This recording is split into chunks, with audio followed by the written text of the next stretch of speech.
What's up, guys? It's your boy Jamaica here, coming at you with a sick pick of the week for week 5, season 7. I'm just calling it Discard Beatdown by He Who Speaks to Himself, aka Elliot or Elio. I played him in the Monday tournament, and I got wrecked in the Swiss by this Shadowstone Vizier, like Wild Mongrel combo, beatdown combo deck. It was actually like really interesting, and it really caught my eye. So I was really excited to see the deck list after. So it's really awesome. It's really like a bug list that basically uses these cards that benefit from your cycle discarding, like Shadowstone Vizier and Cunning Survivor. And it's got a lot of different like little mini synergies in it, and it's pretty great. So let's just get right into the deck list. Start with the lands. There's 24 lands, 12 cycling lands, and between Desert to Glorify, Desert to the Indomitable, and Lovely Sandbar. It seems like a lot of tap lanes, especially when you're playing Optimate Palace too. There's some swamps down here. But you really don't really need too many lands. Colors are like kind of hard because it's a 3-color deck, and you really want green early, and blue and black. It's really awkward. The mana I think is like the worst part about this deck. It's just super awkward because of what you're trying to do. But after you get like all your colors basically, then like all these lands here, these extra lands are just cyclers, just +1/+1s to your Shadows on Viziers or your Cutting Survivors. So they're just really like good utility lands for late game. So I've split this up into this is like kind of the madness / discard section. Wild Mongrel and Noose Constrictor also pump themselves when you discard a card, as well as Sagatog, which is a pretty amazing card in this deck because you have all these extra cards in your graveyard, and you can use the Exile part for Sagatog. Pretty sick. But these are like I think the most optimal turn 2 plays. Like you really want the enablers first, like other Madness decks, which I kind of like see this deck sort of as a Madness deck, but you always want an enabler. So whether Wild Mongrel, Use Constrictor, or Sagatog, that's like your step 1 of the plan. The step 2 is to kind of have like the payoff, which is these 2 cards.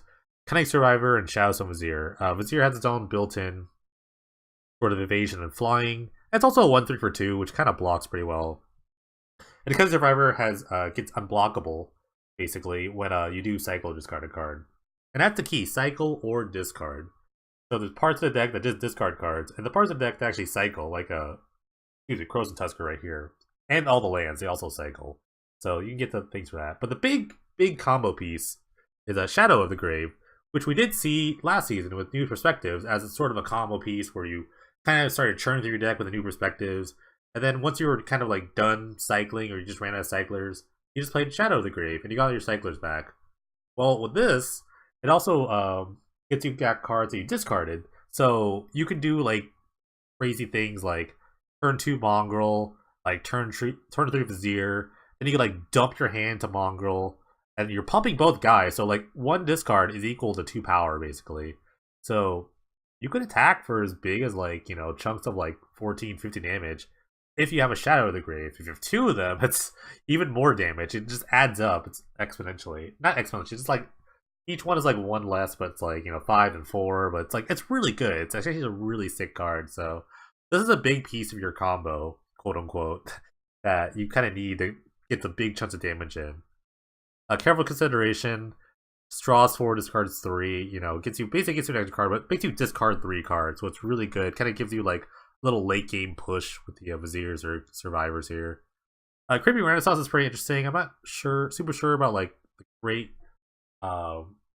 logistics behind it, but I think mostly you want to name land with this because it's only permanent types. So I think honestly just land or creatures. So I think land is the best choice for this. It's probably, I think I asked him why this was in his deck, and I was like, I think he mentioned that it was pretty much an extra like Shadow of the Grave, but a little more expensive, so I would see that. I don't think it's like worth the green splash really. Crows and Tusker is really good because like I said earlier, the mana base is pretty terrible. I think it's just like really just ambitious in general. Like you want, like I said, you want green early. I think like blue's the last card you want, but then you have these like blue-black card in turn 2 that kind of want to play too, so it's a very awkward. So Crows and Tusker kind of helps out. Also it cycles, so it helps out with the cycling theme. Coinly Oracle, just kind of a utility body. Just either draws you an extra card or puts a land into play. Both are like pretty useful abilities. I think Coinly Oracle is just a super awesome card. Actually, in this format, I want to play Coinly Oracle decks. Then Slip Through Space is a pretty neat card. It just helps your Wild Mongrel or Vizier push through.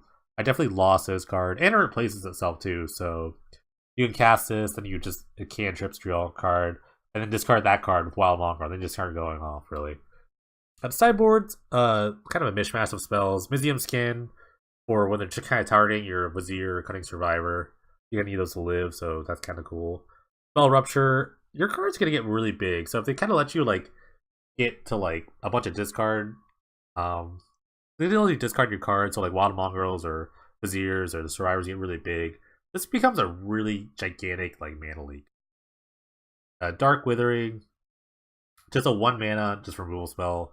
You usually have like a cycling outlet here and Psychotogs or whatever, so this becomes like a 1 mana vendetta that's not gonna kill you. Fire Extinct Furnace for the Graveyard Hated Choice, and some Naturalize, just utility card. I am super enamored with this deck, actually. I'm actually, a little spoiler alert, but I am working on another version of this deck that I probably will feature in a future deck tech. But I really love this deck. I thought this deck was like super interesting. Hugh Sweetstone did a good job, made top 8. I got the run back, so if you want to watch that, it's in the Wild Pair videos. But not about me, it's not about me, let's talk about me. But if you want to check out this deck list, it's in the description below, there'll be a link. Thanks guys for watching, I'll see you next time.